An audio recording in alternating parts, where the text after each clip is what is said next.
गेल्या आठवड्यामध्ये एक पालक त्यांच्या मुलाला घेऊन आले आणि म्हणाले की सर आमच्या मुलाच्या डोक्यामध्ये हे उद्योगाचं खूळ पसरलंय, ते जरा काढा आणि त्याला काहीतरी चांगली नोकरी बघायला सांगा. हे ऐकल्यानंतर खरंच मला हसायला आलं दोन गोष्टींसाठी. एक तर ते चुकीच्या माणसाकडे आले आणि दुसरी गोष्ट म्हणजे मला आठवलं की मी ज्यावेळी एम्पॉवर सुरू केली, लहान मुलांना उद्योजकतेची मानसिकता शिकवण्याचा हा जो प्रोग्राम आहे तो सुरू करताना पहिल्यांदा तुला खोटं वाटेल, परंतु माझ्याकडे पहिल्यांदा कुठली कम्युनिटी आली तर ती कच्ची कम्युनिटी आली आणि मी खरंच चाट पडलो. कारण कच्ची community is non for a business mindset.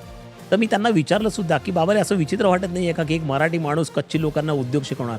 पण ते म्हणाले सर आमची जी नवीन जनरेशन आहे, जी मुलं आहेत ती आता प्रोफेशनल ट्रेनिंग घेत आहेत, CA होत आहेत, MBA होत आहेत, इंजिनियर होत आहेत आणि ते जॉबकडे वळत आहेत. आमचा ट्रॅडिशनल बिझनेस करत नाहीयेत. त्यांना पुन्हा एकदा आमच्या बिझनेसमध्ये आणायचं आहे. मग त्यांनी आमचा बिझनेस करू देत, त्यांनी नवीन बिझनेस करू देत, but we want them to do business. त्यांनी उद्योग करणं हे अत्यंत गरजेचं आहे असं त्यांचं म्हणणं होतं. मी उद्योजकतेच्या मानसिकतेचा समाजाचा फरक जो म्हणतो तो हा आहे.